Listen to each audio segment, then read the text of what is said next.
എല്ലാവർക്കും എൻ്റെ വീഡിയോയിലേക്ക് സ്വാഗതം. ഇന്ന് ഞാൻ ഉണ്ടാക്കാൻ പോണത് ഒരു പോക്കറ്റ് ഷവർമയാണ് കേട്ടോ.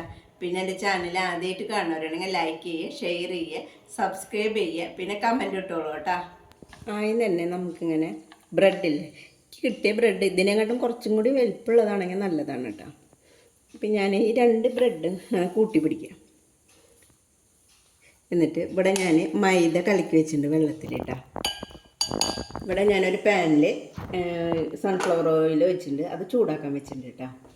ചൂടായിട്ടുണ്ട് കേട്ടോ. അപ്പം നമുക്ക് ഈ ബ്രെഡ് ഇങ്ങനെ 2 എണ്ണം ഇങ്ങനെ കൂട്ടി പിടിച്ചിട്ട് ഇങ്ങനെ 4 സൈഡ് ഇങ്ങനെ മുക്കുക.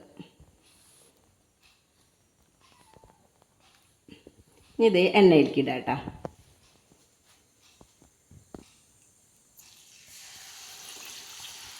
ഇതൊന്ന് മൊരിഞ്ഞ് കിട്ടട്ടെ കേട്ടോ. നമുക്ക് മറിച്ചിടാം കേട്ടോ. മറിച്ചിട്ടുണ്ട് കേട്ടോ. ഇനി ഈ വശം കൂടി ആവട്ടെ കേട്ടോ. ഇത് എടുക്കാം കേട്ടോ.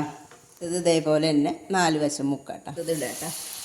ഇനി ഇതേപോലെ എല്ലാം അത് ഉണ്ടാക്കിയെടുക്കട്ടെ കേട്ടോ. ഞാൻ 3 തരം വെജിറ്റബിൾ എടുത്തുള്ളൂ. ക്യാപ്സിക്കം, ക്യാരറ്റ്, സബോള കേട്ടോ. ഇത് 3ഉം കൂടിയിട്ട് ഒരു ബൗളിലേക്ക് ഇടട്ടെ കേട്ടോ. ഇനി ഞാൻ ഒരു ചിക്കൻ്റെ എല്ലില്ലാത്ത ഭാഗമല്ലേ, അത് 2-3 പീസ് എടുത്തിട്ട് മഞ്ഞൾപ്പൊടി, ഉപ്പും കുരുമുളക് പൊടി ഇട്ടിട്ട് വേവിച്ചിട്ട് അത് മിക്സിയിൽ ഒന്ന് ക്രഷ് ചെയ്തെടുത്താൽ കേട്ടോ. ഇതിൽ നിന്ന് ഇടണ്ട കേട്ടോ. ഒരു 3 ടീസ്പൂൺ. ഇതെല്ലാതും കൂടി ഞാൻ ഒന്ന് മിക്സ് ആക്കിയിട്ടുണ്ട് കേട്ടോ. ഞാൻ മയോണൈസ് ഇത് ഞാൻ ഇവിടെ ഉണ്ടാക്കിയത് തന്നെയാണ് കേട്ടോ. അപ്പോൾ ഇതിൻ്റെ വീഡിയോ ഞാൻ മുന്നിട്ടുള്ളതാണ്, കാണാത്തവരൊന്ന് കാണും കേട്ടോ. ഇതിൽ നിന്ന് ഞാൻ ഒരു 3-4 ടീസ്പൂൺ ഇടുന്നുണ്ട് കേട്ടോ.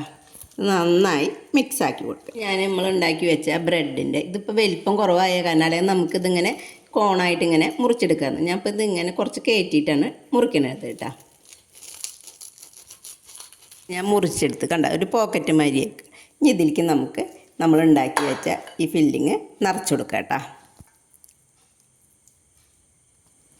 അടുത്ത ബ്രെഡും ഞാനിതുപോലെ തന്നെ മുറിച്ചെടുത്തിട്ടുണ്ട് കേട്ടോ.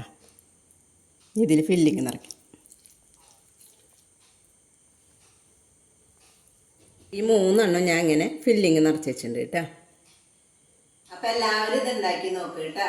പിന്നെ എൻ്റെ ചാനൽ ആദ്യമായിട്ട് കാണുന്നവരാണെങ്കിൽ ലൈക്ക് ചെയ്യുക, ഷെയർ ചെയ്യുക, സബ്സ്ക്രൈബ് ചെയ്യുക കേട്ടോ.